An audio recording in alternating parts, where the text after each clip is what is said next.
দীর্ঘদিনেও তিস্তা খনন ও ভারতের কাছ থেকে পানির ন্যায্য হিস্সা আদায় করতে পারেনি কোনো সরকার। এতে প্রতি বছর শুকনো মৌসুমে বিকল্প সেচ দিয়ে চাষ করতে বাড়তি খরচের বোঝা চাপে উত্তরের কৃষকের ঘাড়ে। আবার বন্যায় বিপুল ফসল নষ্ট করে রাক্ষসী তিস্তা।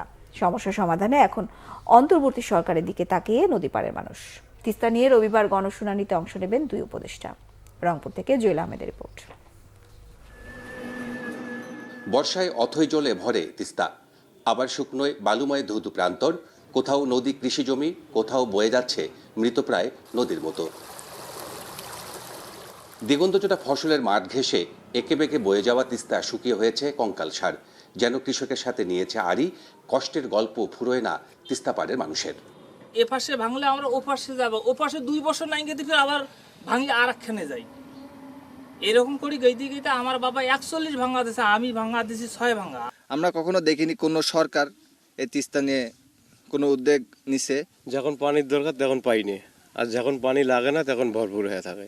এই জীবনে আর এই নদী এলাকা আমরা সুখ পাইলাম না, আর সুখ কীভাবে পাবো? এই অন্য সরকার আমাদের সবাই ঢোকাবাজি দিয়ে চলে গেছে। নদী বিশেষজ্ঞ বলছেন, রাজনৈতিক কারণে তিস্তাকে আপন করতে পারেনি কোনো সরকার। সুযোগ বুঝে তিস্তাকে নিয়ে খেলছে ভারত। পানির ন্যায্য হিস্সা নিশ্চিত সহ পরিকল্পনা বাস্তবায়নে নয়া সরকারকে উদ্যোগী হওয়ার তাগিদ দিয়েছেন তারা। বর্তমানে যে সরকার আছে, অন্তর্বর্তী সরকার, সেই সরকারের কাছে আমরা প্রত্যাশা করি যে তারা অন্ততপক্ষে তিস্তা নদীর পরিচর্যার জন্য একটা বিজ্ঞানসম্মতভাবে দীর্ঘমেয়াদী এর কল্যাণের জন্য একটা প্রকল্প গ্রহণ করবে। তিস্তা মহাপরিকল্পনা নামক একটি পরিকল্পনাধীন আছে এটা মূলত।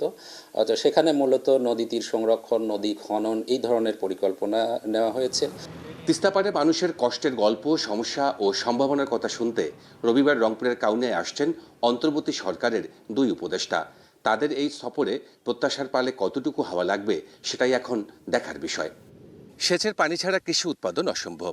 উত্তরে দৃষ্টিজুড়ে চাষ হয় বোরো, আর তিস্তা হচ্ছে পানির বড় উৎস। কিন্তু এই নদীর প্রতি অযত্ন আর ভারত একতরফাভাবে পানি প্রত্যাহার করায় এই অঞ্চলের কৃষি অর্থনীতিকে গলা টিপে হত্যা করা হচ্ছে। জুয়েল আহমেদ, বাংলা ভিশন, গঙ্গাচড়া, রংপুর।